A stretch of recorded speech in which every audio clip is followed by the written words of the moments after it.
putik atau daun bunga. Bunga terdiri atas bagian fertil yaitu benang sari dan daun buah serta bagian steril yaitu daun kelopak dan daun mahkota. Sekarang kita ke daun mahkota dan daun kelopak. Nah, secara anatomi, daun mahkota dan daun kelopak mempunyai struktur yang sama, terdiri atas sel-sel parenkimatis. Parenkim dasar terletak di antara epidermis atas dan epidermis bawah. Yang ini juga disebut dengan mesofil. Sistem pembuluh terdapat pada jaringan dasar. Pada jaringan dasar mungkin terdapat sel-sel yang mengandung kristal ideoblas atau saluran getah atau sel getah. Sel-sel tersebut berhubungan dengan unsur-unsur pembuluh. Daun kelopak suku Gramiaceae mempunyai hipodermis yang berdinding tebal masing-masing dengan kristal glucen. Sel daun kelopak mengandung kloroplas. Epidermis daun kelopak dilapisi kutin pada bagian luarnya serta terdapat stomata dan trichomata seperti pada daun. Struktur sistem pembuluh seperti pada daun hanya kurang jelas strukturnya. Oke, lanjut, Anissa. Selanjutnya, yang daun mahkota ya, Pak? Iya, masih lanjut yang tadi. Daun mahkota dan daun kelopak. Daun mahkota mempunyai satu atau banyak pembuluh berukuran kecil. Epidermis bentuknya khusus, merupakan tonjolan yang disebut papila, dilapisi oleh kutikula. Adanya warna yang bermacam-macam pada daun mahkota disebabkan oleh adanya kromoplas atau pigmen tambahan yang terdapat pada cairan sel. Zat tepung sering dibentuk pada daun mahkota yang masih muda, minyak volatil, yang karakteristik pada bunga umumnya terdapat pada sel-sel epidermis. Ya, jadi daun mahkota sendiri dia mempunyai satu atau banyak pembuluh berukuran kecil. Epidermis bentuknya khusus dan merupakan tonjolan yang disebut papila dan dilapisi oleh kutikula. Adanya warna yang bermacam-macam pada daun mahkota disebabkan oleh adanya kromoplas atau pigmen tambahan yang terdapat pada cairan sel. Zat tepung sering dibentuk pada daun mahkota yang masih muda. Minyak volatil yang berkarakteristik pada bunga umumnya terdapat pada sel-sel epidermis. Ya, selanjutnya yang kedua adalah benang sari. Oke, Nisa, mau dilanjut atau mau dioper? Lanjut aja nggak apa-apa, Pak? Boleh. Yang kedua, benang sari. Benang sari terdiri atas kepala sari dan tangkai sari. Tangkai sari tersusun oleh jaringan dasar, yaitu sel-sel parenkimatis yang mempunyai vakuola. Tanpa ruang antar sel-sel ini sering mengandung pigmen, epidermis dengan kutikula, trikoma atau mungkin stomata. Kepala sari mempunyai struktur yang sangat kompleks. Terdiri atas dinding yang berlapis-lapis dan di bagian terdalam terdapat lokulus atau ruang sari, atau disebut juga mikrosporangium yang berisi butir-butir serbuk sari. Jumlah lapisan dinding kepala sari untuk setiap jenis tumbuhan bervariasi. Yang pertama, struktur kepala sari atau antera. Pada umumnya, suatu antera terdiri atas 4 mikrosporangia atau 4 lokuli. Pada waktu matang, 2 sporangia dan masing-masing sisi akan menyatukan diri menjadi teka, sehingga ada 2 teka. Suatu keadaan yang berbeda bahwa pada antera terdapat jaringan steril yang disebut septa, memisahkan deretan lobus, misalnya pada beberapa anggota suku Inimosacea. Pada jenis lain seperti Physum, masing-masing polen dikelilingi oleh jaringan pelindung dan letaknya berderet-deret secara horizontal dan vertikal, sehingga masing-masing antera mempunyai 50 lokuli. Yang kedua, ada gambar struktur kepala sari pada bunga lilum dan serbuk sari.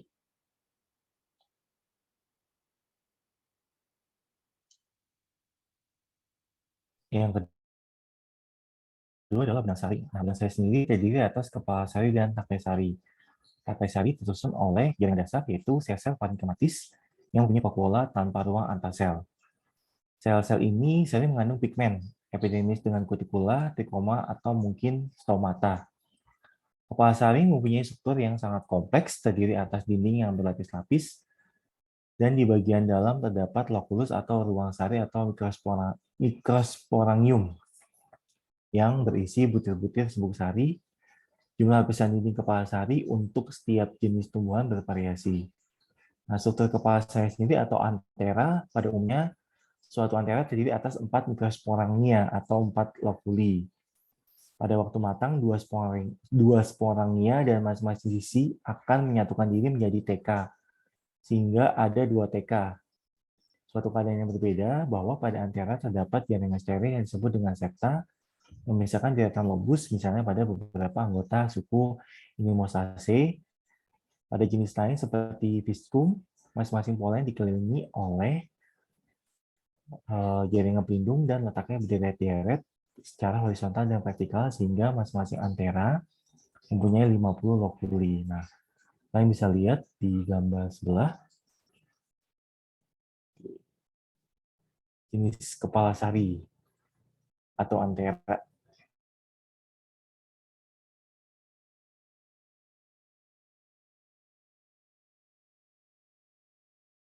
Bisa mau dilanjut dulu? Iya. Iya, Karena saya nggak tahu, kita nggak tahu yang mana yang available. ke Kak Florita. Oke, silakan dilanjut, Florita.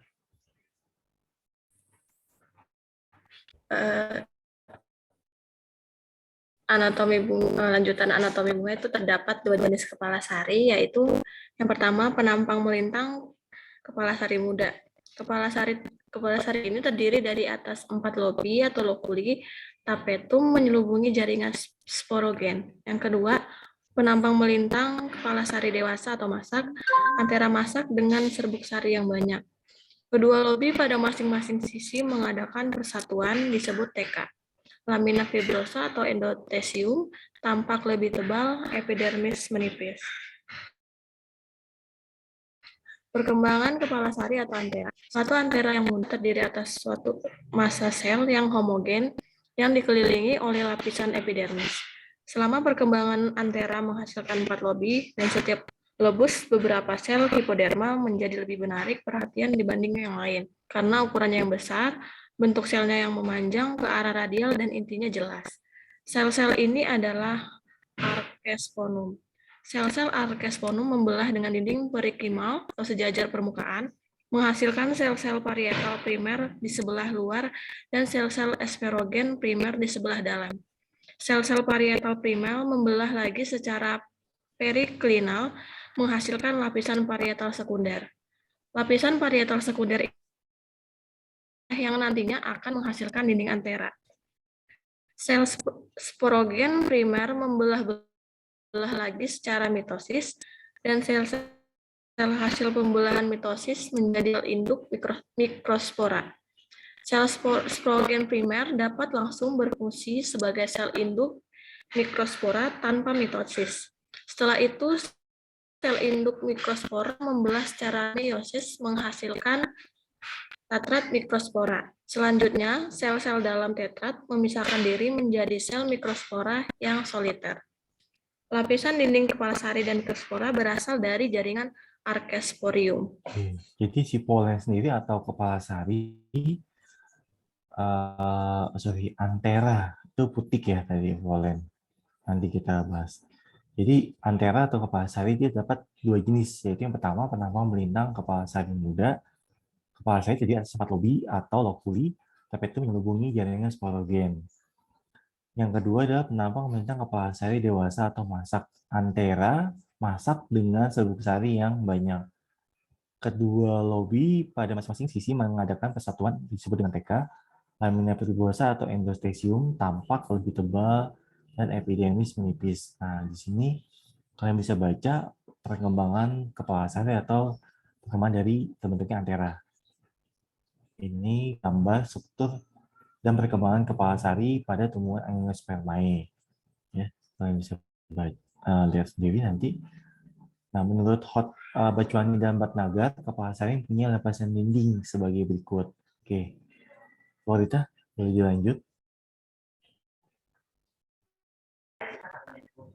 Baik, Pak.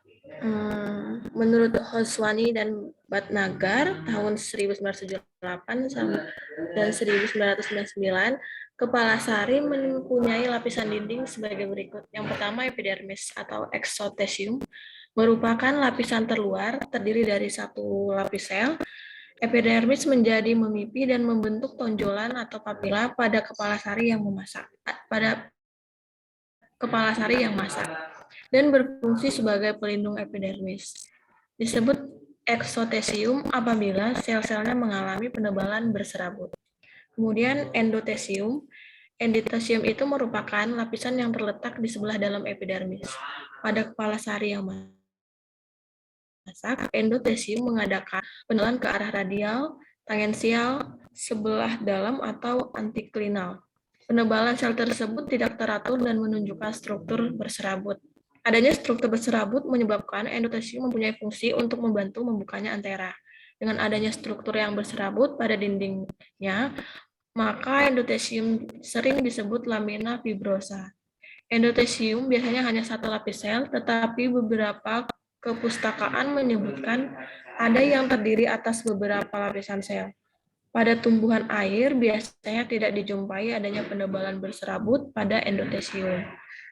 Pada tumbuhan kleistogam atau bunga tidak lemah membuka, serta beberapa jenis termasuk Hydrocanitacea, terus endotesium gagal mengadakan perkembangan sehingga mikrospora atau butir serbuk sari keluar melalui lubang di bagian apikal kepala sari. Oke, jadi menurut Bocwani dan Batmagat, kepala sari mempunyai lapisan dinding, yaitu yang pertama epidermis atau exotecium, yang merupakan lapisan terluar, terdiri dari satu lapis sel. Epidermis menjadi menipis dan membentuk tonjolan atau papila pada kepala sari yang masak, dan berfungsi sebagai epidermis yang disebut dengan exotecium. Dan apabila selnya mengalami penebalan berserabut. Oke, yang bagian kedua itu endotesium, merupakan lapisan yang terletak di sebelah dalam epidermis. Pada kepala sari yang masak, endotesium mengadakan penebalan ke arah radial, tangensial sebelah dalam, atau antiklinal. Nah, penebalan sel tersebut tidak teratur dan menunjukkan struktur berserabut. Adanya struktur berserabut menyebabkan endotesium mempunyai fungsi untuk membantu membukanya antera. Dengan adanya struktur yang berserabut pada dindingnya, maka endotesium sering disebut pula dengan lamina fibrosa. Nah, biasanya endotesium sendiri dia hanya satu lapis sel, tapi beberapa tidak. Tapi beberapa perpustakaan menyebutkan ada yang terdiri dari beberapa lapis sel. Pada tumbuhan air biasanya tidak dijumpai adanya penebalan berserabut pada endotesium. Pada tumbuhan kleistogam atau bunga yang tidak pernah membuka, serta beberapa jenis termasuk Hydrocanitacea, endotesium gagal mengadakan perkembangan sehingga mikrospora atau butir serbuk sari keluar melalui lubang di bagian apikal kepala sari. Oke. Bagian yang selanjutnya adalah lapisan tengah dan tapetum. Oke, Florita mau dilanjut atau mau dioper? Lanjut dulu, Pak. Boleh. Kemudian ada lapisan tengah. Lapisan tengah merupakan lapisan yang terletak di sebelah dalam endotesium, terdiri dari 2-3 lapisan sel atau lebih, tergantung jenis tumbuhannya. Dengan berkembangnya antera, sel-selnya menjadi tertekan dan memipih karena terdesak oleh endotesium, sehingga sering pula disebut lapisan tertekan. Keadaan ini terjadi pada waktu sel induk spora atau sporosit mengalami pembelahan meiosis. Pada tumbuhan tertentu tidak dijumpai adanya lapisan tertekan. Kemudian tapetum. Tapetum merupakan dinding terdalam dari antera dan berkembang mencapai maksimum pada saat terbentuknya serbuk sari tetrat. Lapisan tapetum berfungsi memberikan seluruh isi selnya selama perkembangan mikrospora. Tapetum umumnya merupakan derivat lapisan parietal primer. Namun pada suatu spesies, misalnya pada Alectra thomsoni, sel-sel tapetum mempunyai 2 tipe berdasarkan atas sel penyusunnya, yaitu yang pertama, sel tapetum berukuran besar, merupakan derivat dan sel-sel konektivum. Yang kedua, sel tapetum lebih kecil dibandingkan tipe pertama, merupakan derivat lapisan parietal agak ke atas, Pak. Atas. Lapisan parietal primer. Bentar, saya kecil dulu deh.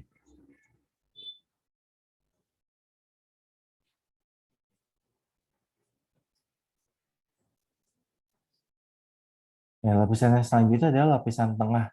Lapisan tengah merupakan lapisan yang terletak di sebelah dalam endotesium. Nah, terdiri dari 2-3 lapis sel atau lebih, tergantung jenis tumbuhannya. Dengan berkembangnya antera, sel-sel menjadi tertekan dan memipih karena terdesak oleh sehingga sering pula disebut lapisan tertekan. Keadaan ini terjadi pada waktu sel induk spora atau sporosit mengalami pembelahan meiosis. Pada tumbuhan tertentu tidak dijumpai adanya lapisan yang tertekan. Selanjutnya adalah tapetum. Tapetum merupakan dinding terdalam dari antera dan berkembang mencapai maksimum pada saat terbentuk sel sari tetrat. Serbuk sari tetrat. Lapisan tapetum berfungsi memberikan seluruh isi selnya selama perkembangan mikrospora. Tapetum umumnya merupakan derivat lain. Tapetum umumnya merupakan derivat lapisan parietal primer. Namun pada suatu spesies, misalnya pada Alectra thomsoni, sel-sel tapetum mempunyai 2 tipe berdasarkan sel penyusunnya. Yang pertama adalah sel tapetum berukuran besar, yang merupakan derivat dan sel connectivum. Yang kedua, sel tapetum lebih kecil dibandingkan tipe pertama, yang merupakan derivat dan lapisan parietal primer.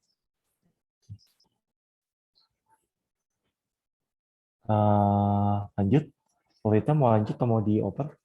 Oper ke ini, ke Sarah, Saraf Oke, Permata, Pak. silakan Sarah.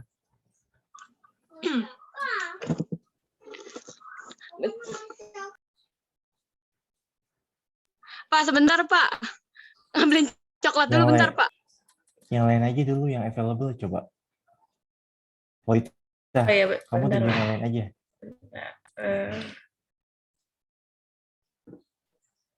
Mana ini? Yang available dulu aja, jangan yang lagi repot Paling sama ganggu. Pules, Pak, pules. Oke, Putri Lestari, silakan Pul. Oke, Pak. Lanjutan dari anatomi bunga itu menurut Maheswari Devi 1963, tapetum pada Calostropis gigantea terdiri dari beberapa lapis sel.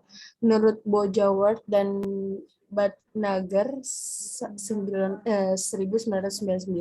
ada 2 tipe tapetum, yaitu A. Tapetum amoeboid atau plasmodial. Pada tipe ini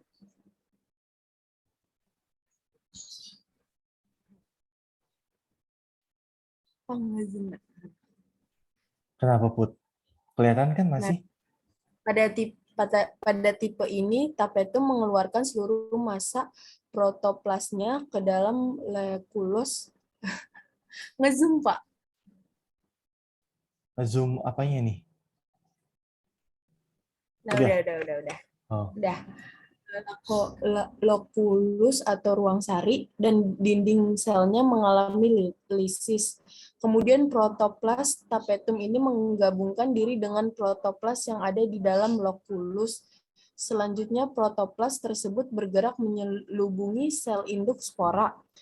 Tapetum tipe ini biasanya dijumpai pada tumbuhan monocotyledone dan dicotyledone tingkat rendah. B. Tapetum sekresi atau gladular. Tapetum mengeluarkan isi selnya secara berkala, sedikit demi sedikit. Dinding selnya tidak mengalami lisis dan sisa selnya masih dapat dilihat selama perkembangan mikrospora. Tipe ini dijumpai pada tumbuhan Angiospermae yang telah maju tingkatnya. Oke. Nah, menurut Botchwan dan Bhatnagar sendiri, dia tapetum ada 2 tipe, yaitu tapetum amoeboid atau plasmodial. Nah, pada tipe ini tapetum mengeluarkan seluruh massa protoplasnya ke dalam lokulus atau ruang sari, dan dinding selnya mengalami lisis. Kemudian protoplas tapetum ini menggabungkan diri dengan protoplas yang ada di dalam lokulus. Selanjutnya, protoplas tersebut bergerak menyelubungi sel induk spora. Tapetum ini biasanya dijumpai pada tumbuhan monocotyledone dan dicotyledone tingkat rendah. Tapetum yang kedua itu tapetum sekresi atau glandular. Tapetum mengeluarkan isi selnya secara berkala. Jadi kalau si amoeboid dia langsung semuanya, kalau si sekresi dia secara berkala, sedikit demi sedikit. Dinding sel tidak mengalami lisis dan sisa selnya masih dapat dilihat selama perkembangan mikrospora. ATP ini dijumpai pada tumbuhan angiospermae yang telah maju tingkatannya. Oke, lanjut, Put. Mikrosporogenesis. Setiap jaringan sporagen kadang-kadang langsung berfungsi sebagai sel induk mikrospora atau mungkin mengalami beberapa kali pembelahan mitosis, sehingga jumlah selnya bertambah banyak sebelum mengalami meiosis. Sel induk mikrospora atau disebut juga sporosit mengalami pembelahan meiosis, menghasilkan mikrospora yang bersifat haploid. Sitokinesis, pembentukan dinding setelah pembelahan meiosis sel induk mikrospora dapat terjadi secara susesif atau secara simultan. Satu, secara susesif, setelah pembelahan meiosis, terbentuk dinding yang memisahkan dua inti, sehingga terbentuk stadium 2 sel atau diad. Pembentukan dinding secara sentrifugal atau dari bagian tengah ke tepi. Pada stadium meiosis 2, dinding pemisah dibentuk dengan cara yang sama, sehingga terbentuk serbuk sari tertat yang tertipe isobilateral, misalnya pada Zeamyces. 2. Secara simultan. Pada pembelahan meiosis 1, tidak diikuti pembentukan dinding, sehingga terdapat stadium 2 inti atau binuldeat. Selanjutnya, 2 inti tersebut mengadakan pembelahan, terbentuk serbuk sari tertat yang bertipe tetrahedris, contohnya Drynis winteri. Lanjut kita ke mikrosporogenesis. Setiap jaringan sporogen kadang-kadang langsung berfungsi sebagai sel induk mikrospora atau mungkin mengalami beberapa kali pembelahan mitosis, sehingga jumlah selnya bertambah banyak sebelum mengalami meiosis. Sel induk mikrospora atau disebut juga dengan sporosit mengalami pembelahan meiosis dan menghasilkan mikrospora yang bersifat haploid. Lalu kita ke sitokinesis. Sitokinesis itu adalah pembentukan dinding setelah pembelahan meiosis. Pada sel induk mikrospora dapat terjadi secara susesif dan simultan. Nah, susesif sendiri dia terbentuk dinding yang misalkan dua inti, sehingga terbentuk stadium 2 sel atau diad. Pembentukan dinding secara sentrifugal dari bagian tengah ke bagian tepi. Pada stadium meiosis 2, dinding pemisah dibentuk dengan cara yang sama sehingga terbentuk serbuk sari tetrat yang bertipe isobilateral, contohnya Zeamyces. Yang secara simultan sendiri dia pembelahan meiosis 1 tidak diikuti dengan pembentukan dinding. Jadi sehingga terdapat stadium 2 inti atau binuldeat. Selanjutnya 2 inti tersebut mengadakan pembelahan dan terbentuk serbuk sari tetrat yang bertipe tetrahedris. Contohnya pada Drynis winteri. Oke. Nah, ini bisa kalian lihat gambar dinding polen. Pembentukan dinding polen setelah pembelahan sel induk mikrospora tipe simultan. Nah, ini tetrat mikrospora. Jadi pada umumnya susunan mikrospora pada tetrat adalah tetrahedris atau isobilateral, tetapi pada jenis yang lain susunan tetrat mikrospora adalah ducoseta, linier, dan berbentuk huruf T. Nih, kalian lihat gambarnya. Lalu kita ke perkembangan gametofit jantan. Oke, Put. Dilanjut, Put. Oke, Pak. Lanjutan dari anatomi bunga, perkembangan gametofit jantan, mikrospora merupakan awal dari generasi gametofit jantan. Mikrospora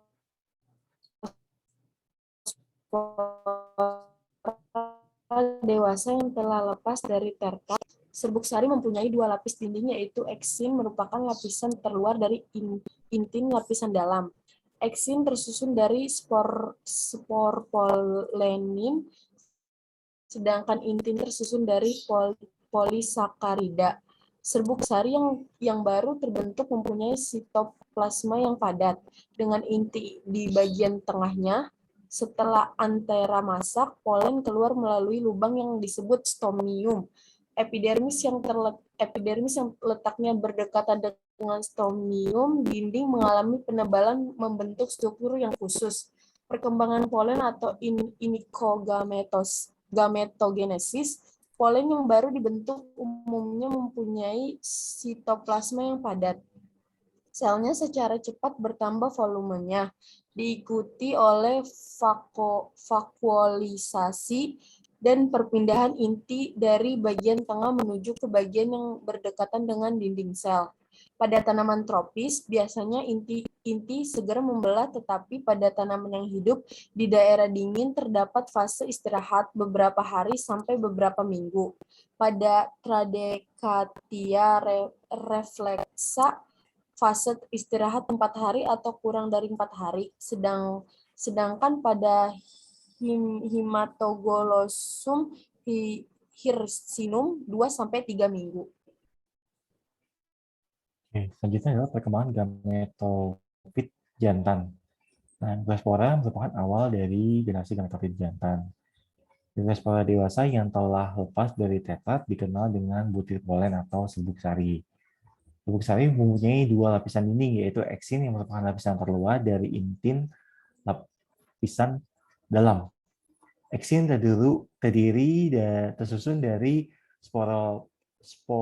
sporopolenin, sedangkan intin tersusun atas polisakarida.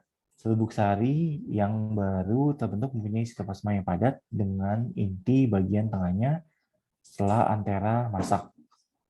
Polen keluar melalui lubang yang disebut dengan stomium. Epidermis yang letaknya berdekatan dengan stomium dinding mengalami penebalan bentuk struktur yang khusus.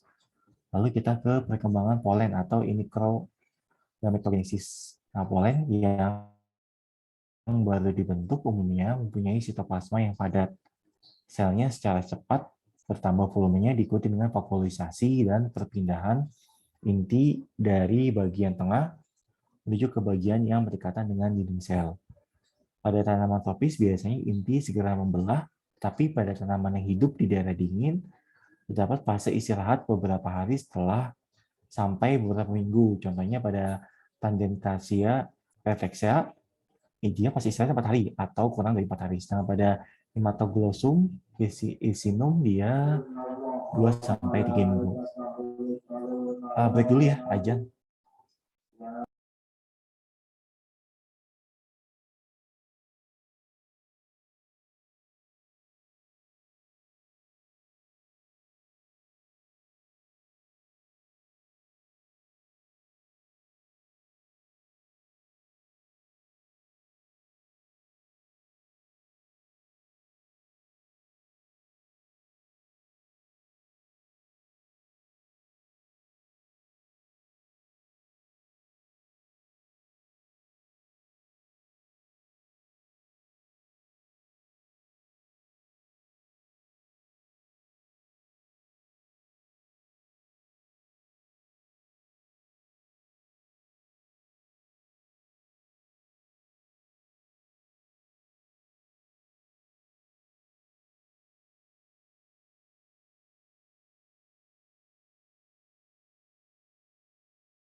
Iya sebentar.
Oke, lanjut ya. Nah, ini bisa kalian lihat gambar pembentukan sel vegetatif dan sel generatif.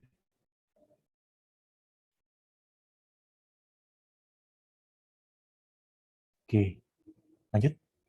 Put, mau dilanjut atau mau dioper, Put? Yang available ya, opernya ya. Iya, dia pakai aja, Pak.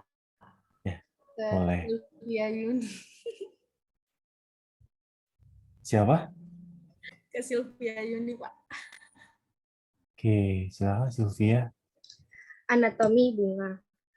Pada awal gametogenesis, inti serbuk sari membelah menjadi dua sel, yaitu sel vegatif dan sel generatif. Kedua sel tersebut ukurannya tidak sama. Sel vegatif lebih bening sel generatif. Selanjutnya, sel generatif membelah secara mitosis menghasilkan dua sel sperma. Dinding polen. Dinding polen berlapis-lapis. Dinding terluar disebut eksin dan dinding dalam disebut intin. Eksin terdiri atas ektensin dan endeksin. Ektensin tersusun oleh tektum di bagian luar, bagian dalam adalah lapisan kaki atau foot layer, berbatasan dengan endeksin, dan bakulum yaitu lapisan yang terdapat antara tektum dan lapisan kaki. Eksin tersusun atas sporopolenin, merupakan derivat dan karotenoid yang mengalami polimerisasi oksidatif. Sporopelum sangat resisten terhadap faktor fisik yang dekomposisi biologik. Lapisan intin terdiri atas pektoselulose, struktur selulose terdiri atas mikrofibrir yang tersusun paralel terhadap permukaan dinding. Oke. Pada awalnya gametogenesis inti serbuk sari membelah menjadi dua sel, yaitu vegetatif dan generatif.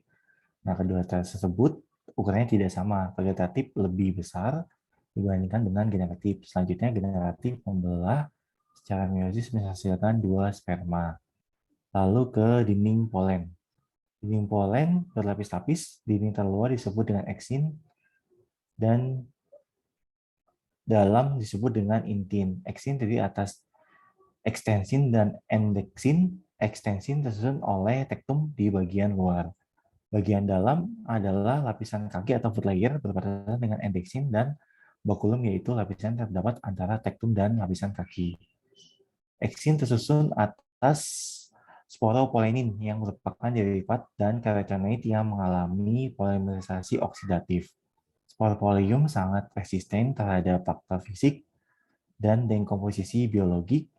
Lapisan inti terdiri atas pektoselulosa. Struktur selulosa terdiri atas mikrofibrir yang tersusun paralel terhadap permukaan dinding. Nah, ini gambar susun polen pada Angiospermae. Yang ketiga, pistilum. Oke, V, lanjut V. Yang ketiga ada pistilum, megasporangium, dan megasporogenesis. Tumbuhan Angiospermae pada umumnya mempunyai megasprofil atau daun buah yang berkembang ke dalam suatu pistilum. Pistilum atau putik biasanya mengalami diferensiasi menjadi 3 bagian, yaitu yang pertama, bagian basal yang menggelembung disebut ovarium atau bakal buah. Yang kedua, bagian yang memanjang disebut stilus atau tangkai putik. Yang ketiga, bagian ujung stilus disebut stigma atau kepala putik. Di dalam ovarium terdapat 2 atau lebih dan 2 atau lebih ya, Pak? Ini lebih ya? Iya, Bu. V, lebih. 2 atau lebih dan 2 ovulum atau bakal biji. Ovulum berkembang atau berasal dan plasenta. Suatu ovulum terdiri atas pertama megasporangium atau kandung lembaga embiosak, suatu badan sentral. Yang kedua merupakan hasil perkembangan lebih lanjut dan megaspora berfungsi. Yang ketiga nucellus, yakni jaringan yang menyelubungi badan sentral. Nucellus diselubungi oleh satu atau dim integumen. Yang keempat, integumen, suatu jaringan yang menyelubungi nucellus. Yang kelima, funiculus, tangkai yang mendukung bakal biji, di mana bakal biji itu melekat pada plasenta. Ukuran nucellus, jumlah integumen, dan bentuk ovulum sangat penting untuk membedakan ciri khas suatu ovulum pada kelompok tumbuhan berbunga. Ovulum digolongkan ke dalam 5 tipe, tergantung aksis ovulum tersebut apakah tegak atau melengkung terhadap mikrofil dan funikulus. Oke, selanjutnya adalah pistilum, megasporangiumnya dan megasporogenesisnya. Tumbuh angiospermae pada umumnya mempunyai megasporofil atau daun buah yang berkembang ke dalam suatu pistilum. Pistilum atau putik biasanya mengalami diferensiasi menjadi 3 bagian, yaitu pertama bagian basal yang menggelembung disebut dengan ovarium atau bakal buah. Yang kedua bagian yang memanjang disebut stilus atau tangkai putik. Yang ketiga bagian ujung stilus yang disebut dengan stigma atau kepala putik. Nah, dalam ovarium sendiri atau bagian bas yang menggelembung, dia terdapat 2 atau lebih dan 2 ovulum bakal biji. Ovulum berkembang atau berasal dari plasenta,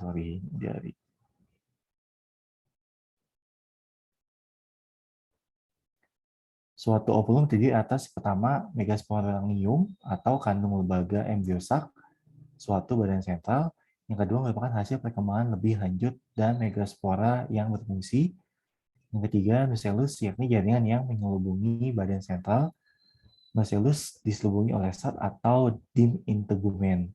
Nah, integumen sendiri adalah suatu jaringan yang menyelubungi nucellus dan funiculus adalah tangkai yang mendukung bakal biji di mana bakal biji melekat pada plasenta. Nah, ovulum sendiri digolongkan dalam 5 tipe. Tergantung pada aksis ovulum tersebut, apakah tegak atau melengkung terhadap mikrofil dan funiculus. Nah, ini gambar dari putik atau pistilum. Nah, tadi kan di sini ada keterangannya ya, ovulum terdiri ada digolongkan ke dalam 5 tipe. Nah, ini 5 tipenya: Autotropus, Anatropus, Camiloptropus, Helianthropus, dan Amiptropus. Oke. Lanjut, megasporangium dan megasporogenesis pada bagian pistilum. Nah, megasporogenesisnya, V. Mau dilanjut atau mau dioper, V? Lanjut aja, Pak. Oke. Megasporangium dan megasporogenesis. Megasporogenesis pada ontogeny ovulum nucellus terbentuk lebih dulu, merupakan massa sel yang diselubungi oleh epidermis. Berasal dari proliferasi sel-sel plasenta. Suatu sel hipodermal pada nucellus mempunyai ukuran yang besar. Sitoplasma padat dan ini besar berfungsi sebagai sel archesporium. Sel ini membelah secara perildinal atau langsung berfungsi sebagai sel induk megaspora.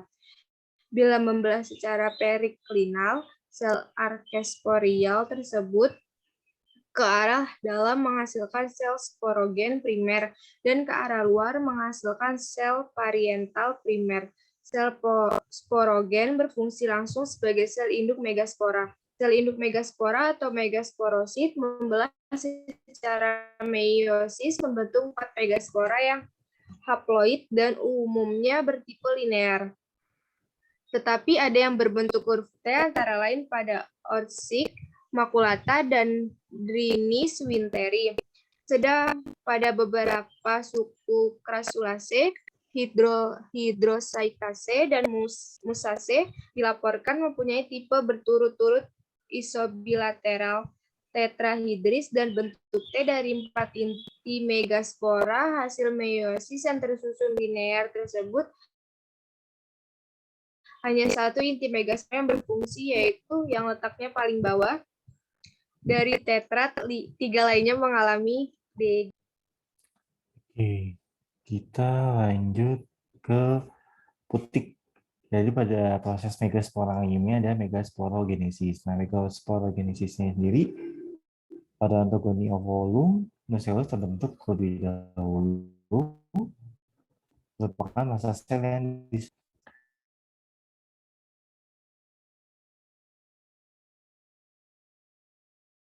besar berfungsi sebagai arkesporium. Nah, sel ini membelah secara peridinal atau langsung berfungsi sebagai sel induk megaspora. Bila membelah secara periklinal, sel-sel arkesporial tersebut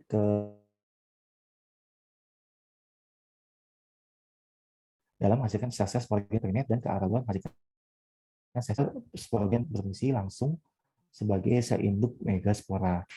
Sel induk megaspora atau megasporosit membelah secara meiosis membentuk 4 megaspora yang haploid dan umumnya bertipe linear.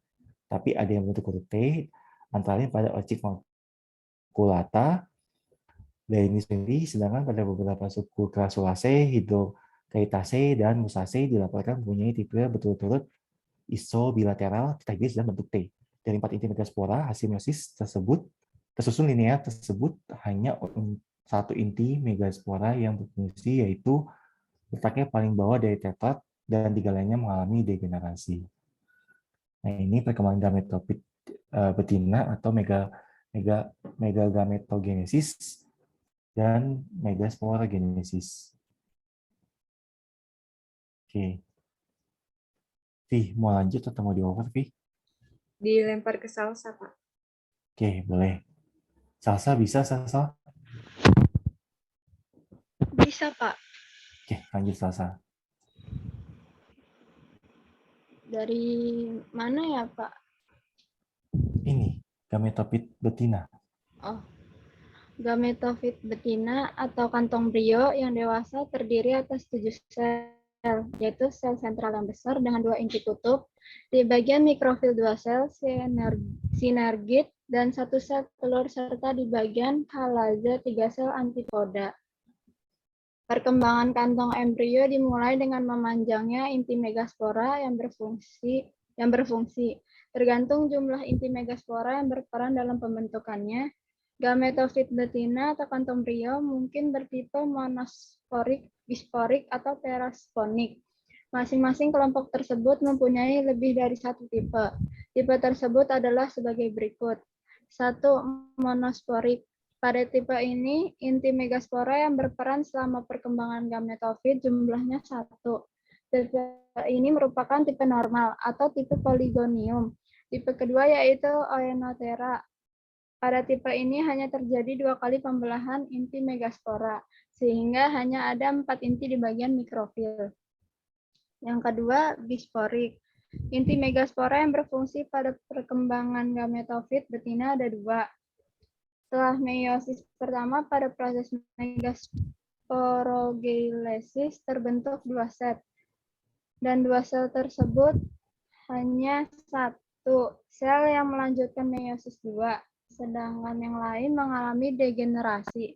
Pada pembelahan meiosis 2 tidak terjadi pembentukan dinding sekat, dan kedua inti megaspora berperan dalam pembentukan kandung lembaga. 2 inti ini kemudian membelah mitosis 3 kali, menghasilkan 8 inti. Akhirnya, organisasi kandung lembaga seperti pada tipe normal atau poligonum. Tipe bisporik dibedakan menjadi 2, yaitu 1. Tipe allium. Pada tipe ini, megaspora yang berfungsi adalah yang berada di bagian halaza, sedangkan yang ada di bagian mikrofil mengalami degenerasi setelah meiosis 1. 2. Tipe endinion. Megaspora yang berfungsi pada tipe ini adalah yang ada di bagian mikrofil. Inti megaspora yang ada bagian halaza mengalami degenerasi. Gametofit betina atau kantong embrio yang dewasa terdiri atas 7 sel, yaitu sel sentral yang terdiri atas 2 inti kutub, di bagian mikrofil 2 sel sinergit dan 1 sel telur, serta di bagian halaza 3 sel antipoda. Nah, perkembangan kantong embrio dimulai dengan memanjangnya inti megaspora yang berfungsi. Tergantung jumlah inti megaspora yang berperan dalam pembentukannya, gametofit betina atau kantong embrio mungkin bertipe monosporik, bisporik, dan tetrasporik. Nah, masing-masing kelompok tersebut mempunyai lebih dari satu tipe. Tipe tersebut adalah sebagai berikut, yaitu pertama monosporik, bisporik. Nah, monosporik sendiri dia tipe inti megaspora yang berperan selama perkembangan gametofit jumlahnya 1.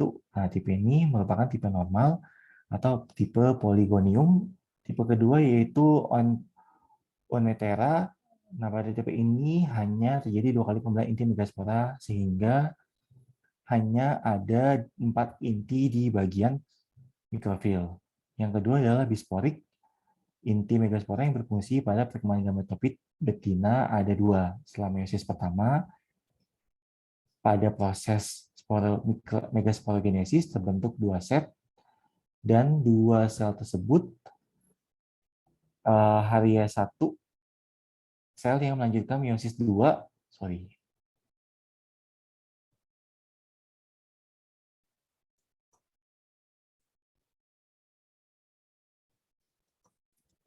hanya 1 sel yang melanjutkan meiosis 2, sedangkan yang lain mengalami degenerasi.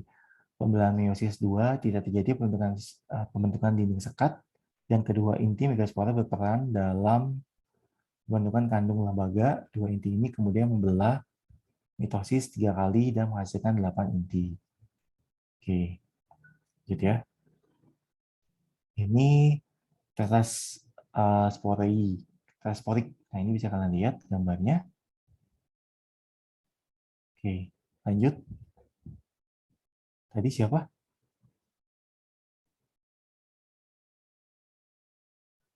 Salsabila ya? Iya, Pak. Oke, lanjut Salsa. Pada tipe ini, pembelahan meiosis dari sel induk megaspora selama megasporogenesis tidak diikuti oleh pembentukan dinding sekat, sehingga pada akhir meiosis 4, inti haploid tetap di dalam sitoplasma sel yang sama, atau terjadi pembelahan inti bebas. Pola organisasi kandung lembaga terasporik ini sangat bervariasi. Disusun kandung lembaga sebelum mengalami mitosis adalah sebagai berikut. A terdiri 4 inti yang tersusun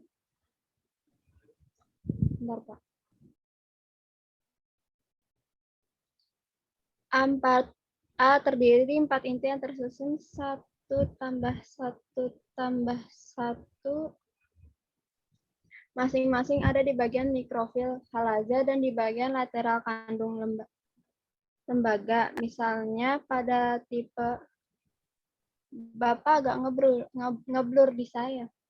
Ngeblur? Iya. Udah. Misalnya pada tipe Peperoinia, Pene, dan Plumbago. B terdiri dari 4 inti tersusun 1 tambah 3. 1 ini bagian mikrofil, 3 di bagian halaza. Pada tipe ini 3 inti di halaza.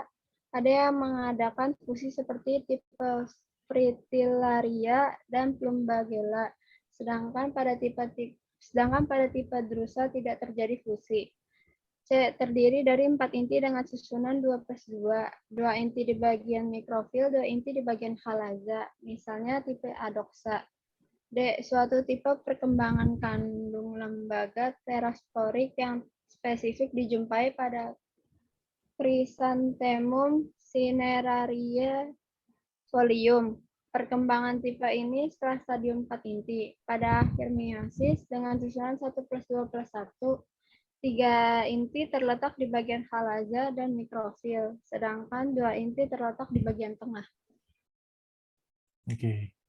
Nah, pada tipe ini pembelahan meiosis dari sel induk megaspora selama megasporogenesis tidak diikuti oleh pembentukan dinding sekat, sehingga pada akhirnya meiosis 4 inti haploid tetap dalam sitoplasma sel yang sama terjadi atau terjadi pembelahan inti bebas. Nah, pada organisasi kandung lembaga tetasporik ini sangat bervariasi. Jadi susunan kandung lembaga sebelum mengalami mitosis adalah sebagai berikut.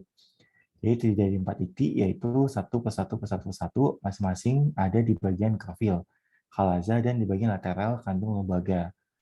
Misalnya pada tipe Peperonia, Pine, dan Plumbago. Nah, yang kedua adalah terdiri dari 4 inti tersusun yaitu 1+3. Nah, satu ini bagian mikrofil dan 3 bagian halaza. Nah, pada tipe ini 3 inti di halaza ada yang mengadakan fusi seperti Fritillaria dan Plumbagella. Sedangkan pada tipe drusa tidak terjadi difusi. Tipe yang ketiga itu adalah 4 inti dengan susunan 2+2. Nah, 2 inti di bagian mikrofil dan 2 inti di kalaza, misalnya tipe adoksa. Yang selanjutnya suatu tipe perkembangan kandung lembaga terasporik yang spesifik yang dijumpai pada Chrysanthemum cinerara folium. Nah, perkembangan tipe ini setelah stadium 4 inti, akhirnya meiosis, dan pada akhir meiosis susun dari 1+2+1. 3 inti terletak di kalaza dan mikrofil, dan 2 inti terletak di bagian tengah. Polinasi. Salsa, kamu mau lanjut atau mau dioper, Salsa? Lanjut dulu aja nggak apa-apa. Boleh, silakan. Polinasi. Polinasi adalah jatuhnya butir polen pada kepala putik. Pada gimnospermae, karena tidak mempunyai putik, butir polen langsung jatuh pada nucellus. Perpindahan polen pada agiosperme ada 2 cara, yaitu 1. Polen yang jatuh pada kepala putik berasal dari satu bunga yang sama. Ini disebut penyerbukan sendiri atau autogynous self-pollination. 2. Polen dari bunga lain. Ini disebut penyerbukan silang atau cross-pollination. Pada tipe ini dibedakan menjadi 2, yaitu polen berasal dari bunga yang berbeda tetapi tanaman sama. Penyerbukan semacam ini disebut ketonogamy, dan polen berasal dari bunga 2 tanaman yang berbeda. Tipe demikian disebut xenogamy. Setelah berada pada kepala putik, polen akan berkecambah. Lama waktu yang dibutuhkan oleh polen untuk berkecambah sangat bervariasi untuk setiap jenis tumbuhan. Langkah pertama dari perkecambahan adalah bertambahnya ukuran polen, karena mengabsorpsi cairan yang ada pada permukaan kepala putik atau stigma dan desakan inti melalui lubang perkecambahan. Suatu buluh kecil tumbuh memanjang menembus jaringan stigma dan stilus atau tangkai putik. Pada umumnya buluh polen bertipe monosikonus.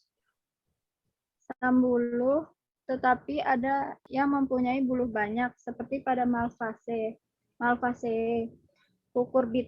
Cucurbitaceae, dan Campanulaceae. Keadaan ini disebut polisifonus. Pada Altesrosae mempunyai 10 buluh polen, sedangkan pada Malva neglecta 14 buluh. Stigma merupakan bagian yang berperan penting dalam perkecambahan polen. Setelah buluh muncul dari butir polen, buluh tersebut mencari jalan pada permukaan papila stigma. Misalnya pada Gossypium, atau melalui lapisan dinding stigma yang sel-selnya terdiri atas pectoselulosa, misalnya pada Lilium, ke dalam jaringan stilus. Dinding buluh polen terdiri atas 3 lapisan, yaitu terluar terdiri atas pektin, lapisan tengah, dan pectoselulosa, dengan struktur fibriler yang kaya akan B1, 4-link glukan. Sitoplasma pada buluh kaya akan mitokondria dan badan Golgi. Retikulum endoplasma halus dan kasar, vesikel, amiloplas, dan badan lipid. Vesikel kaya akan polisakarida atau RNA. Oke, lanjutnya adalah polinisasi.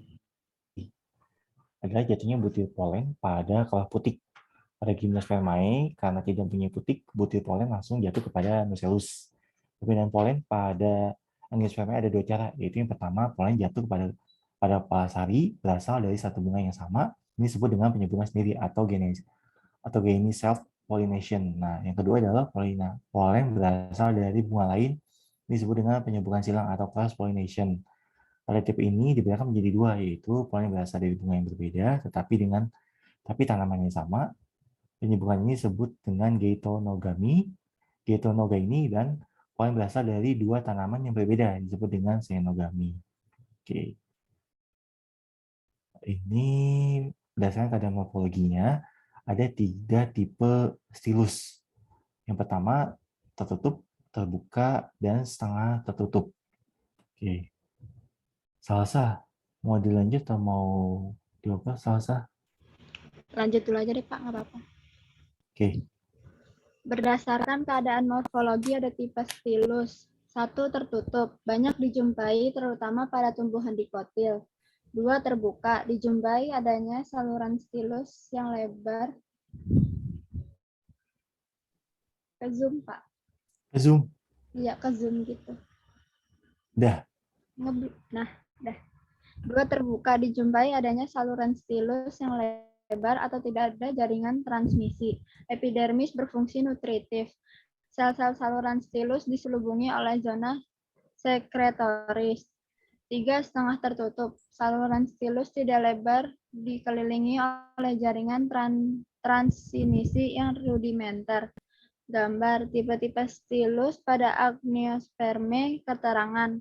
A. Potongan bujur pistihini. B. Potongan bujur bagian atas dan stigma. C. Potongan bujur stilus tipe terbuka. D. Potongan lintang stilus tipe tertutup. E. Serbuk sari yang telah berkecambah. Oke. Kalau berdasarkan morfologinya, ada 3 tipe stilus, yaitu tertutup, terbuka, dan setengah tertutup. Ya. Jadi yang tertutup sendiri dia banyak dijumpai terutama pada tumbuhan dikotil. Yang terbuka dijumpai pada saluran stilus yang lebar atau tidak ada jaringan transmisi. Epidermis berfungsi nutritif. Sel-sel saluran stilus diselubungi oleh zona sekretoris. Yang setengah tertutup, saluran stilus tidak lebar oleh jaringan transisi yang rudimenter. Oke. Pembuahan. Salsa. Mau dilanjut atau mau dioper, Sah? Lanjut aja, Pak. Oke. Kamu udah di booking ya, saya? Udah di booking sama temen kamu ya? Enggak, Pak. Lanjut ya, Pak. Iya.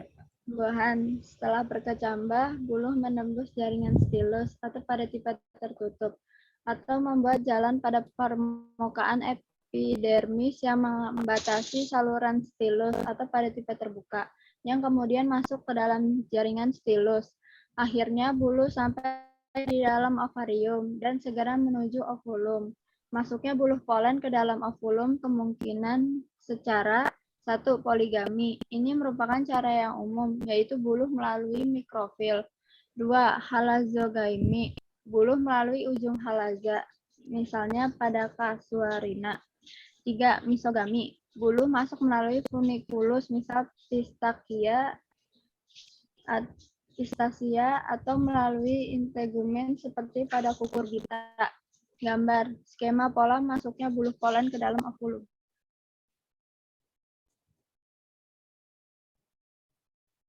Oke, sekarang adalah ke proses pembuahan ya.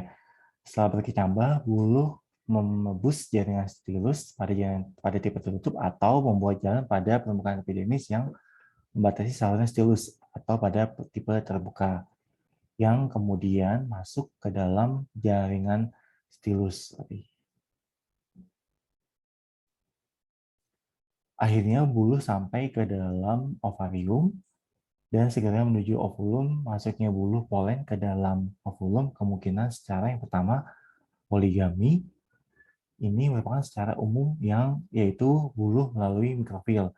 Yang kedua halazogami yaitu dia buluh melalui ujung halaza misalnya pada Casuarina. Yang ketiga misogami, buluh masuk melalui funiculus misalnya pistacia atau melalui integumen seperti pada cucurbita. Oke, ini bisa kalian lihat contoh proses masuknya polen ke dalam ovulum. Gambar samping 1, 2, dan 3. 1. Poligami, halazogami, dan mesogami. Oke. Silakan. Salsa mau dioper atau mau dilanjut, Sah? Boleh dioper, Pak. Oke, yang bisa aja ya saya. Kasarah permata udah belum, Pak? Aduh, saya nggak hafal, Sarah Permata. Ayo. Sarah, ya. Anatomi bunga lanjutan. Bulu polen yang membawa sperma setelah sampai di mikrofil masuk ke dalam kandung lembaga dengan 3 cara, yaitu yang pertama, bulu polen masuk di antara dinding sel telur dan dinding sinergit. Yang kedua, antara dinding kandung lembaga dan sel sinergit. Dan yang terakhir, langsung masuk ke dalam salah satu sel sinergit. Bila langsung masuk ke dalam sel sinergit, bulu menembus aparatus piriformis, kemudian ujung bulu pecah, isi sel bulu, yaitu terdiri dari sitoplasma, inti vegetatif, dan sel sperma, akan keluar, bergabung dengan sitoplasma sel sinergit. Kemudian dua sel sperma berubah bentuk, lalu keluar dari sel sinergit. Satu sel sperma menuju sel telur, dan yang lain mendekati sel sentral atau sel kutub. Sel sinergit kemudian mengalami degenerasi. Setelah dilakukan penelitian dengan pengecatan, khusus ada 2 badan yang berwarna gelap di dalam sel sinergit, dan badan tersebut dinamakan badan X. Menurut Jensen tahun 1972 telah ditetapkan bahwa satu di antaranya adalah sisa inti sinergit dan yang lain sisa inti vegetatif karena mengandung DNA. Badan X setelah sperma masuk ke dalam sel telur, terjadilah fusi antara inti sel telur dengan inti sperma. Ini disebut singgami. Sperma yang lain berfungsi dengan sel sentral. Peristiwa ini disebut fusi triple atau triple fusion. Dengan adanya 2 macam pembuahan tersebut pada angiospermae dikenal dengan pembuahan ganda atau double fertilization, yaitu suatu keadaan yang menyimpang di mana banyak bulu polen yang masuk, masing-masing membawa 2 sperma atau lebih, dan sperma dalam satu bulu polen masuk ke dalam kandung lembaga. Hal ini akan menyebabkan terjadinya polispermi. Polispermi sendiri adalah suatu keadaan di mana satu sel telur dibuahi lebih dan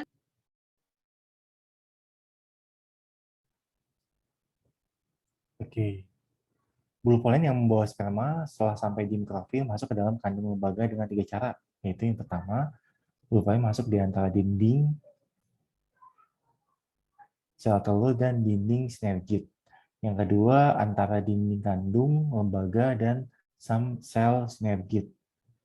Yang ketiga, langsung masuk ke dalam salah satu sel sinergit.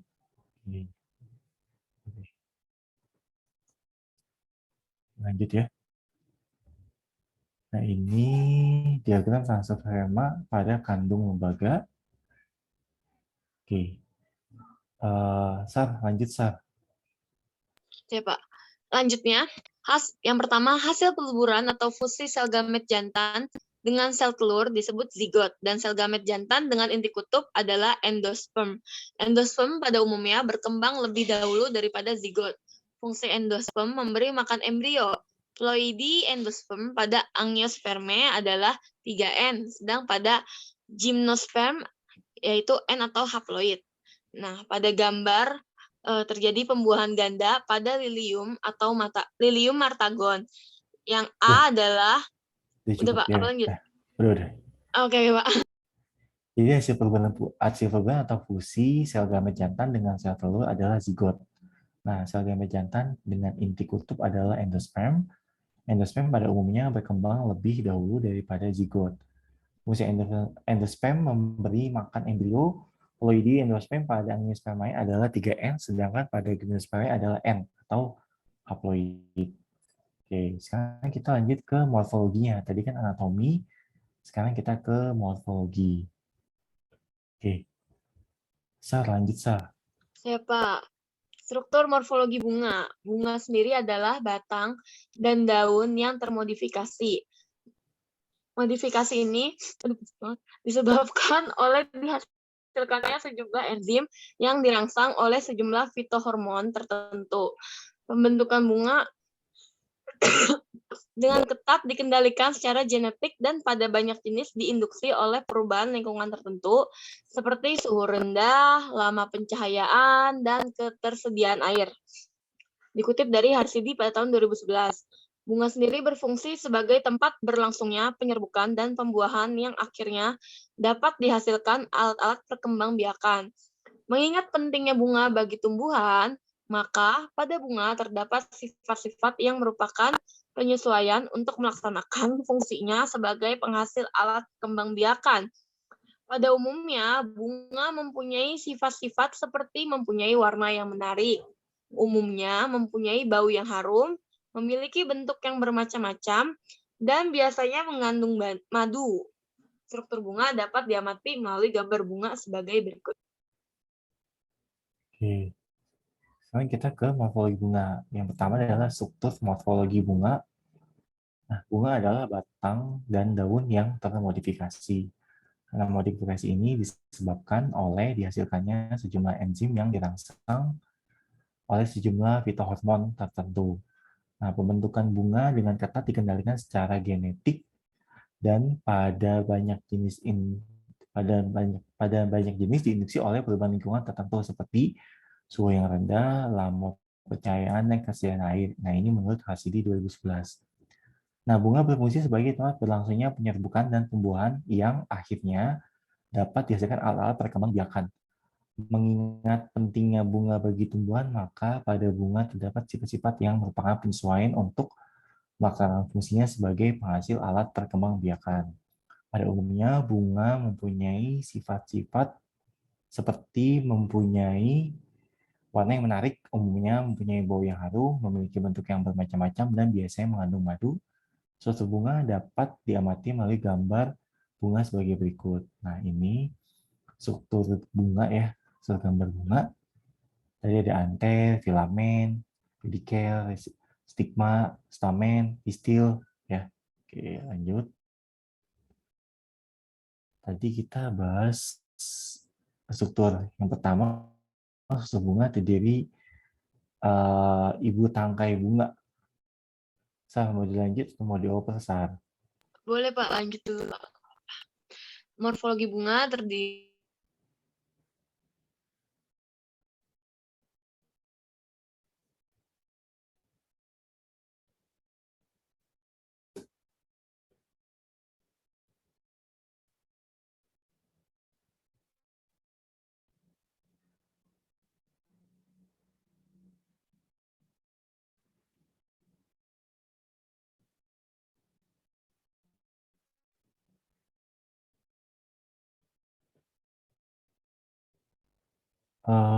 Ini saya yang nge-freeze atau saya yang nge-freeze ya?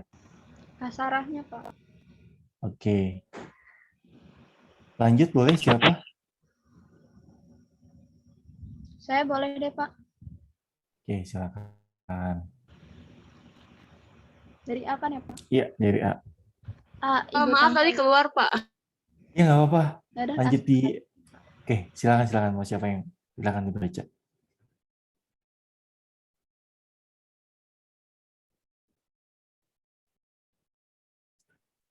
Silakan.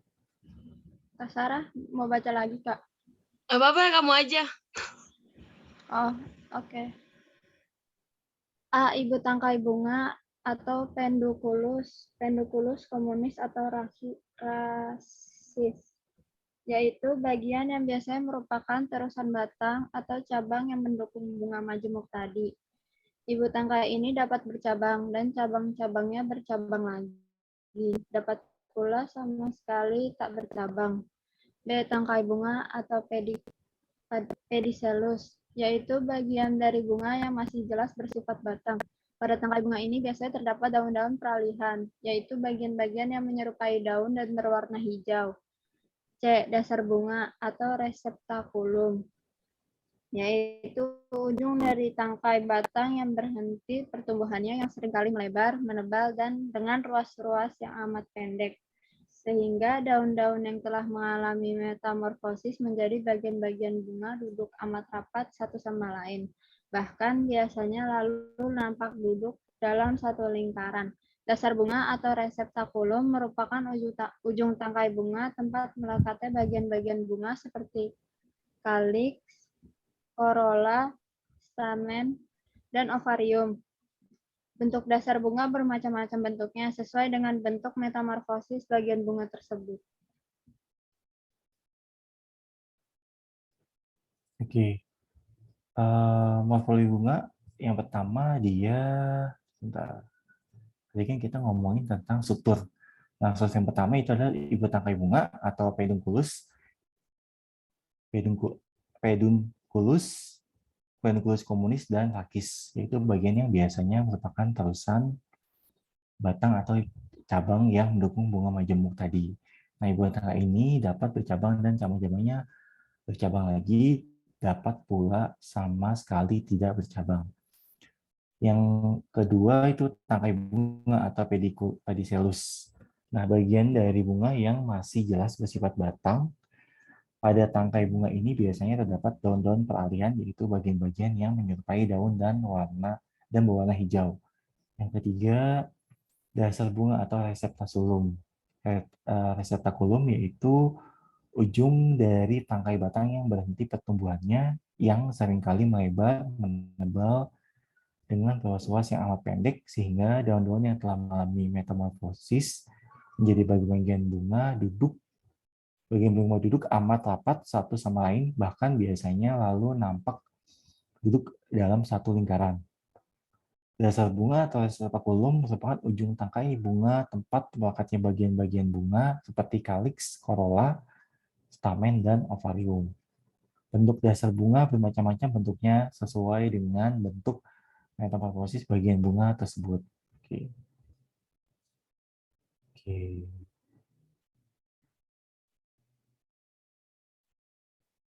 Lanjut, Salsa.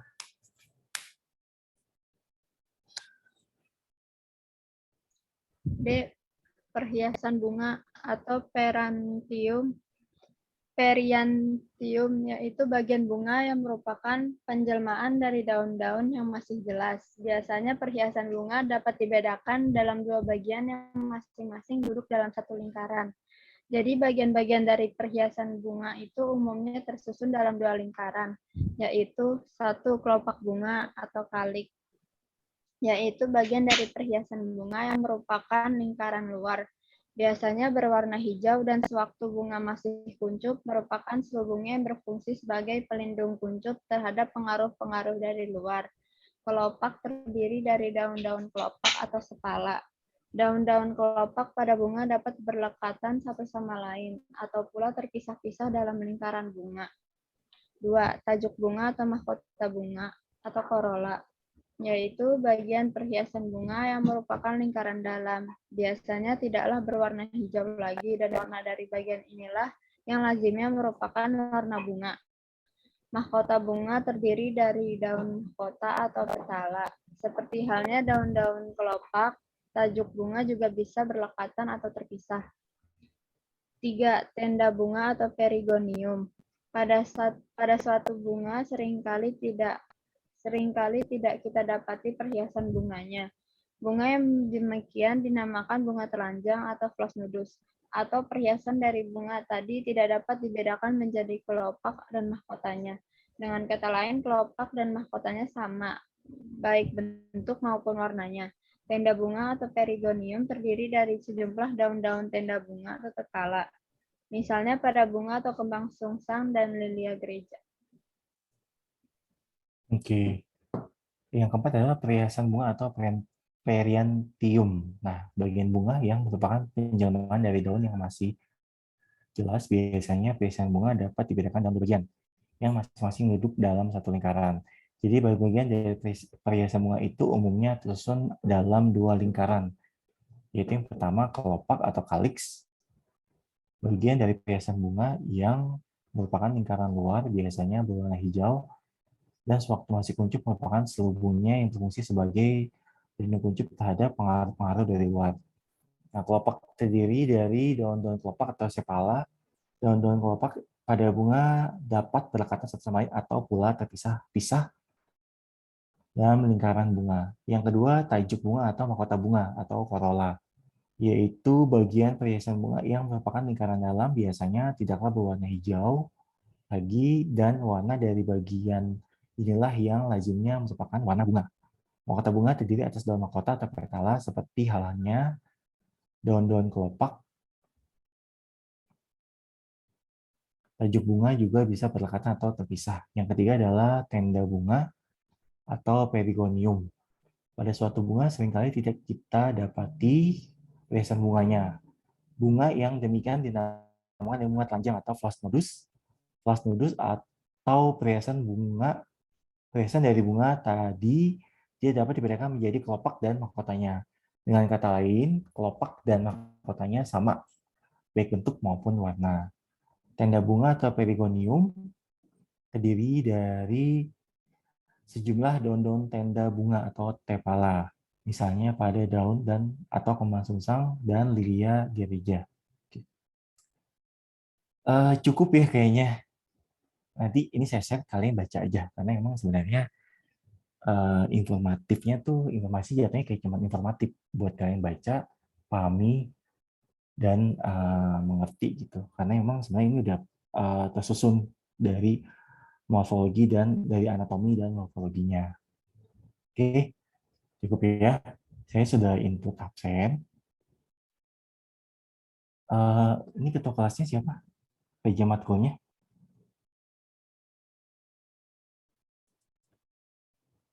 PJ matkulnya siapa?